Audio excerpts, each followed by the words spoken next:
Good evening বন্ধুরা। আজ হলো 12 মে মঙ্গলবার। আজকের সন্ধ্যার বিশেষ বিশেষ খবর হলো স্ত্রীর সঙ্গে পশুর মতো ব্যবহার করা যায় না, গার্হস্থ্য হিংসা মামলায় আগাম জামিন খারিজ শীর্ষ আদালতের। স্ত্রীর সঙ্গে পশুর মতো ব্যবহার করা যায় না, তারও সম্মানের সঙ্গে বাঁচার অধিকার রয়েছে। গার্হস্থ্য হিংসার এক মামলায় অভিযুক্ত এক ব্যক্তির আগাম জামিনের আবেদন খারিজ করতে গিয়ে এমনই কড়া মন্তব্য করল সুপ্রিম কোর্ট। বিচারপতি অরবিন্দ কুমার এবং বিচারপতি পিবি বারালের বেঞ্চে মামলার শুনানি চলছিল। ভারতীয় ন্যায় সংহিতার একাধিক ধারায় অভিযুক্ত ওই ব্যক্তি আগাম জামিনের আবেদন করেছিলেন। এর আগে পাটনা উচ্চ আদালতও তার আবেদন খারিজ করেছিল। অভিযোগ, মদ্যপ অবস্থায় প্রথম স্ত্রীকে মারধর করেন অভিযুক্ত। তাকে মাটিতে চুড়ে ফেলে দেওয়ায় মাথা গিয়ে ইটে লাগে, পরে লাঠি দিয়েও হামলা করা হয় বলে অভিযোগ। জানা গিয়েছে অভিযুক্ত ব্যক্তি 3টি বিয়ে করেছিলেন, যদিও অভিযোগকারিণীকে নিজের স্ত্রী বলে মানতে চাননি তিনি। শুনানির সময় বিচারপতি বারালে বলেন, স্ত্রীর সঙ্গে পশুর মতো ব্যবহার করার কোনো যুক্তি হতে পারে না। অন্যদিকে বিচারপতি কুমার অভিযুক্তকে প্রশ্ন করে বলেন, কেন স্ত্রীকে মারধর করতে চান? নিয়মিত জামিনের জন্য আবেদন করুন। বিচারপতি আরও বলেন, আপনার 3জন স্ত্রী, এভাবে শারীরিক নির্যাতন চালিয়ে গেলে এই স্ত্রীও একসময় আপনাকে ছেড়ে চলে যাবেন। শুনানির সময় বিচারপতি কুমার আইনি সহায়তা শিবিরে অংশ নেওয়ার অভিজ্ঞতার কথা উল্লেখ করেন।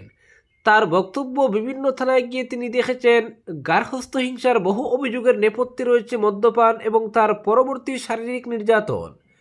বিচারপতির দাবি, বহু মহিলা পুলিশকে জানিয়েছেন তাদের স্বামীরা মদ্যপান করলে আপত্তি নেই, কিন্তু মদ খেয়ে মারধর করলেই আপত্তি।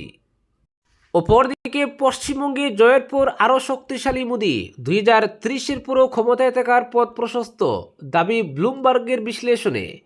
2024 সালে লোকসভা নির্বাচনের পর মনে করা হয়েছিল প্রধানমন্ত্রী নরেন্দ্র মোদীর 1 দশকের শাসনের ভিত নড়ে গিয়েছে, কিন্তু মাত্র 2 বছরের মধ্যেই দেশের রাজনৈতিক সমীকরণ অনেকটাই বদলে গিয়েছে বলে দাবি আন্তর্জাতিক সংবাদ মাধ্যম ব্লুমবার্গের এক বিশ্লেষণে।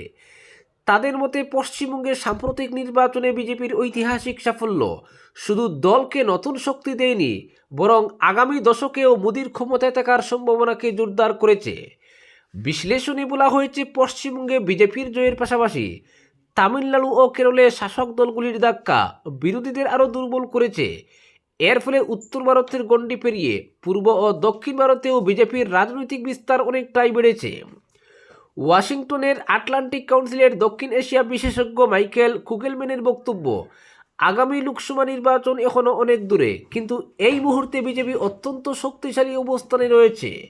টানা 4র্থবার ক্ষমতায় ফেরার ক্ষেত্রে তারা এখন সবচেয়ে বড় দাবিদার। 2014 সালে ক্ষমতায় আসার পর থেকেই হিন্দু ভোটকে একত্রিত করার কৌশল নিয়েছেন মোদি। জাতপাত ও আঞ্চলিক বিভাজনের বাইরে গিয়ে বৃহত্তর হিন্দু পরিচয়ের রাজনীতি গড়ে তোলাই বিজেপির অন্যতম লক্ষ্য ছিল। 2024 সালের লোকসভা নির্বাচনে সেই সমীকরণে কিছুটা ধাক্কা লাগলেও পশ্চিমবঙ্গের ফলাফল বিজেপির সেই বৃহত্তর পরিকল্পনাকে আবারও শক্ত বিঁধ দিয়েছে বলে মত বিশ্লেষকদের। ব্লুমবার্গের প্রতিবেদনে দাবি করা হয়েছে, ধর্মীয় পরিচয়, জাতীয় নিরাপত্তা ও জনকল্যাণমূলক প্রকল্পকে সামনে রেখে বিজেপি নতুন করে জনসমর্থন বাড়াতে সক্ষম হয়েছে। একই সঙ্গে বিরোধীদের সংখ্যালঘু তোষণের অভিযোগ তুলে আক্রমণ চালিয়েছে তারা। প্রতিবেদনে আরও উল্লেখ করা হয়েছে, ভোটার তালিকা সংশোধন নিয়ে বিতর্ক তৈরি হয়েছে। নির্বাচন কমিশন পশ্চিমবঙ্গে প্রায় 90 লক্ষ নাম বাদ দেয়, যা মোট ভোটারের প্রায় 12%। কমিশনের দাবি ছিল ভুয়ো নাম ও বেআইনি অনুপ্রবেশকারীদের সরাতে এই পদক্ষেপ। যদিও বিরোধীদের অভিযোগ, দরিদ্র ও মুসলিম ভোটারদের বেশি টার্গেট করা হয়েছে। ব্লুমবার্গের বিশ্লেষণ অনুযায়ী পশ্চিমবঙ্গে হিন্দু সংখ্যাগরিষ্ঠ আসনগুলিতে বিজেপির প্রভাব দ্রুত বেড়েছে। মাত্র 1 দশক আগে যেখানে দলের হাতে ছিল মাত্র 3টি আসন, সেখানে এখন তারা 260টি আসন জিতে 2/3 সংখ্যাগরিষ্ঠতা পেয়েছে। তবে জাতীয় স্তরে এখনও কিছু সীমাবদ্ধতা রয়েছে মোদী সরকারের সামনে। রাজ্যসভায় প্রয়োজনীয় সমর্থন না থাকায় গুরুত্বপূর্ণ সাংবিধানিক সংশোধনী পাশ করাতে সমস্যায় পড়ছে কেন্দ্র। সম্প্রতি সংসদে মহিলাদের জন্য আসন সংরক্ষণ সংক্রান্ত একটি সংশোধনী বিলও আটকে যায়। তা সত্ত্বেও বিজেপি এখন অভিন্ন দেওয়ানি বিধি, একযুগে লোকসভা বিধানসভা নির্বাচন এবং কেন্দ্রীয় ক্ষমতা আরও জোরদারের মতো দীর্ঘদিনের রাজনৈতিক লক্ষ্য পূরণের দিকেও এগোতে পারে বলে মনে করা হচ্ছে। অন্যদিকে বিরোধীদের সামনে এখনও সুযোগ রয়েছে বলে মত পর্যবেক্ষকদের একাংশের। আগামী বছরে গুজরাট, পাঞ্জাব, গোয়া ও উত্তরপ্রদেশের নির্বাচনকে তারা গুরুত্বপূর্ণ বলে মনে করছেন। যদিও অনেক রাজনৈতিক বিশ্লেষকের মতে বিরোধী শিবিরের সবচেয়ে বড় সমস্যা এখনও তাদের ঐক্যের অভাব। অপরদিকে জাপানি এনকেফেলাইটিস নিয়ে প্রচারের নির্দেশ হাইলাকান্দিতে। জাপানি এনকেফেলাইটিস এবং অ্যাকিউট এনকেফেলাইটিস সিন্ড্রোম প্রতিরোধে হাইলাকান্দি জেলার সমস্ত শিক্ষা প্রতিষ্ঠানে বিশেষ সচেতনতামূলক কর্মসূচি গ্রহণের নির্দেশ দেওয়া হয়েছে। হাইলাকান্দির স্কুল পরিদর্শক তথা জেলা প্রাথমিক শিক্ষা আধিকারিক তাপস দত্ত এক সরকারি নির্দেশের মাধ্যমে জেলার সমস্ত শিক্ষা প্রতিষ্ঠানকে এই মর্মে পদক্ষেপ নিতে বলেছেন। এতে বলা হয়েছে, জেলার সব শিক্ষা প্রতিষ্ঠানের প্রতিদিনের প্রাতঃকালীন সভায় শিক্ষার্থীদের মধ্যে এই রোগ সম্পর্কে সচেতনতার বার্তা প্রচার করতে হবে।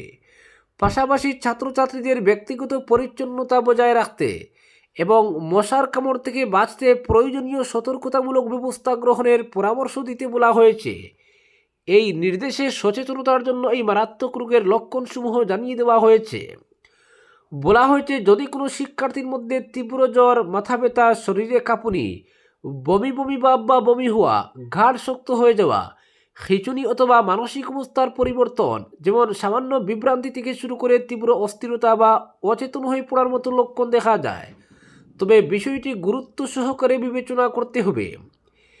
এই ধরনের উপসর্গ দেখা দিলে দেরি না করে দ্রুত নিকটবর্তী স্বাস্থ্যকেন্দ্র বা স্বাস্থ্য বিভাগে রিপোর্ট করার নির্দেশ দেওয়া হয়েছে, যাতে দ্রুত চিকিৎসা ও প্রয়োজনীয় ব্যবস্থা গ্রহণ করা সম্ভব হয়। অপরদিকে মুসলিম বলয়ে সীমাবদ্ধ কংগ্রেস রাজ্য রাজনীতিতে অস্তিত্ব সংকটের শতাব্দী প্রাচীন দল। চলতি বছরের আসাম বিধানসভা নির্বাচনের ফলাফল রাজ্যের রাজনৈতিক মানচিত্রে এক নতুন বাস্তবতা প্রকাশ্যে এসেছে। বিজেপি নেতৃত্বাধীন এনডিএ জোট টানা তৃতীয়বারের মতো বিপুল সংখ্যাগরিষ্ঠতা নিয়ে ক্ষমতায় ফিরলেও প্রধান বিরোধী দল কংগ্রেস কার্যত ভরাডুবির মুখে পড়েছে। সবচেয়ে তাৎপর্যপূর্ণ বিষয় হলো, কংগ্রেস যে কোটি আসনে জয় পেয়েছে এর অধিকাংশই মুসলিম অধ্যুষিত এলাকা। ফলে রাজনৈতিক মহলে এখন বড় প্রশ্ন, আসামে কি কংগ্রেস শুধুই সংখ্যালঘু ভোটের দল হয়ে পড়ছে? নির্বাচনী ফলাফলে দেখা গেছে, বিজেপি একাই ৮০-র বেশি আসনে জয় পেয়ে সরকার গঠনের রাস্তা সহজ করে নেয়। তাদের জোট সঙ্গে নিয়ে এই সংখ্যা দাঁড়ায় ১০২। অন্যদিকে কংগ্রেসের আসন সংখ্যা এবার ১৯-এ সীমাবদ্ধ থাকলেও তাদের অধিকাংশ জয় আসে নিম্ন আসাম ও বরাক উপত্যকার মুসলিম অধ্যুষিত কেন্দ্রগুলি থেকে। উজান অসম, শহুরে এলাকা এবং চা বাগান অধ্যুষিত অঞ্চলে কংগ্রেস কার্যত অস্তিত্বহীন হয়ে পড়ে। খুদ প্রদেশ কংগ্রেস সভাপতি তথা বিরোধীদের প্রজেক্টেড মুখ্যমন্ত্রী গৌরব গগৈকে যোরহাট বিধানসভা আসনে হারতে হয়। রাজনৈতিক বিশ্লেষকদের মতে কংগ্রেসের এই বিপর্যয়ের পেছনে একাধিক কারণ রয়েছে। সাম্প্রদায়িক মেরুকরণ দরিয়ে বিধানসভা ডিলিমিটেশন করে শাসক দল ভোটের কাজ প্রায় ৮০% এগিয়ে রেখেছিল আগেই। বাকি ২০% মুখ্যমন্ত্রী হিমন্ত বিশ্ব শর্মার নেতৃত্বে বিজেপি অসমীয়া জাতীয়তাবাদ, হিন্দুত্ব ও উন্নয়ন এই ৩ ইস্যুকে সামনে রেখে কভার করে নেওয়ার পাশাপাশি বিস্তৃত ভোট ব্যাংক গড়ে তুলতে সক্ষম হয়েছে। বিশেষ করে হিন্দু ভোটের বড় অংশ বিজেপির পক্ষে একজোট হয়েছে। অপরদিকে কংগ্রেস কোনো শক্তিশালী বিকল্প রাজনৈতিক বয়ান তৈরি করতে পারেনি। পাশাপাশি বিজেপি সরকারের হিতাধিকারী সর্বস্ব প্রকল্পগুলি ভোটারদের টানতে সহায়ক হয়েছে। রাজনৈতিক বিশ্লেষকদের মতে দীর্ঘদিন থেকেই বিজেপি কংগ্রেসকে সংখ্যালঘু তুষণের দল হিসেবে তুলে ধরার চেষ্টা করছে। এছাড়া এবারের ভোটে কংগ্রেস দল ঘিরে মুখ্যমন্ত্রী হিমন্ত বিশ্ব শর্মা যে মিয়া ন্যারেটিভ তৈরি করেছিলেন, এতে তিনি ১০০% সফল হয়েছিলেন। এবারের নির্বাচনে এই বিষয়গুলি নিয়ে শাসক দল যে প্রচার চালিয়েছিল, এতে গেরুয়া ব্রিগেড বহুলাংশে সফল হয়েছে বলেই মনে করা হচ্ছে। ফলে মুসলিম ভোট কংগ্রেসের দিকে এককভাবে সরে এলেও হিন্দু ভোটের বড় অংশ আরও বেশি বিজেপিমুখী হয়ে পড়ে। এর ফলে রাজ্যের তীব্র রাজনৈতিক মেরুকরণ স্পষ্ট হয়ে উঠেছে। এবারের নির্বাচনে ইউডিএফের ভরাডুবিও কংগ্রেসের সমীকরণে বড় প্রভাব ফেলেছে। আগে সংখ্যালঘু ভোট ইউডিএফ ও কংগ্রেসের মধ্যে ভাগ হলেও এবার মুসলিম ভোটের বড় অংশ কৌশলগতভাবে কংগ্রেসের দিকে চলে আসে। কিন্তু সেই ভোটে কয়েকটি আসন রক্ষা হলেও রাজ্য জুড়ে দলকে পুনরুজ্জীবিত করার জন্য তা যথেষ্ট হয়নি। রাজনৈতিক মহলের মতে কংগ্রেসের সবচেয়ে বড় সংকট এখন জনভিত্তির সংকুচন। একসময় অসমীয়া, মধ্যবিত্ত, চা শ্রমিক, সংখ্যালঘু ও বিভিন্ন জনজাতি সম্প্রদায়ের সমর্থনে শক্তিশালী ছিল কংগ্রেস। কিন্তু বর্তমানে দলটি নির্দিষ্ট কিছু অঞ্চলে সীমাবদ্ধ হয়ে পড়ছে, ফলে সর্বজনগ্রাহ্য আঞ্চলিক শক্তি হিসেবে কংগ্রেসের গ্রহণযোগ্যতা কমছে বলেই মত পর্যবেক্ষকদের। এদিকে মুসলিম ভোট ব্যাংকের উপর কংগ্রেস নির্ভর হলেও ডিলিমিটেশনে মুসলিম রাজনীতি ধ্বংস, উচ্ছেদ সহ সংখ্যালঘুদের স্বার্থ সংশ্লিষ্ট কোনো ইস্যু নিয়ে বিগত বছরগুলিতে কোনো প্রতিবাদী আন্দোলনে সামিল হয়নি কংগ্রেস। তবে রাজনৈতিক বিশেষজ্ঞদের মতে এই সংকট থেকে বেরিয়ে আসতে হলে কংগ্রেসকে কয়েকটি গুরুত্বপূর্ণ পদক্ষেপ নিতে হবে। প্রথমত, শুধুমাত্র ধর্মীয় বা পরিচয়ভিত্তিক রাজনীতি থেকে বেরিয়ে অসমীয়া জাতীয় স্বার্থ, যুব সমাজের কর্মসংস্থান, মূল্যবৃদ্ধি, শিক্ষা, বন্যা ও ভূমি সমস্যার মতো জনমুখী ইস্যুকে সামনে আনতে হবে। দ্বিতীয়ত, উজান আসামের চা বাগান এলাকা ও শহুরে মধ্যবিত্ত সমাজে নতুন করে সাংগঠনিক ভিত্তি গড়ে তুলতে হবে। তৃতীয়ত, তরুণ ও গ্রহণযোগ্য আঞ্চলিক নেতৃত্ব তুলে এনে দলের ভিতরে গোষ্ঠীদ্বন্দ্ব কমাতে হবে। পাশাপাশি শুধু সংখ্যালঘু ভোটের উপর নির্ভর না করে সর্বস্তরের জনগণের আস্থা অর্জনের জন্য সর্বজনের দল হিসেবে নতুন ভাবমূর্তি গড়ে তোলাও কংগ্রেসের কাছে এখন বড় চ্যালেঞ্জ। রাজনৈতিক পর্যবেক্ষকদের মতে সময় থাকতে কংগ্রেস যদি নিজেদের রাজনৈতিক কৌশল ও সাংগঠনিক কাঠামোয় বড় পরিবর্তন আনতে না পারে, তাহলে আগামী দিনে আসাম রাজনীতিতে দলটি আরও কোণঠাসা হয়ে পড়তে পারে। তবে গোটা দেশে বিজেপি যে দুর্বার গতিতে এগিয়ে চলেছে আর আসামে গেরুয়া দলের যেভাবে অগ্রগতি ঘটেছে, তাতে কংগ্রেসের কাছে ঘুরে দাঁড়ানো শুধু চ্যালেঞ্জ নয়, তা অতি চ্যালেঞ্জের।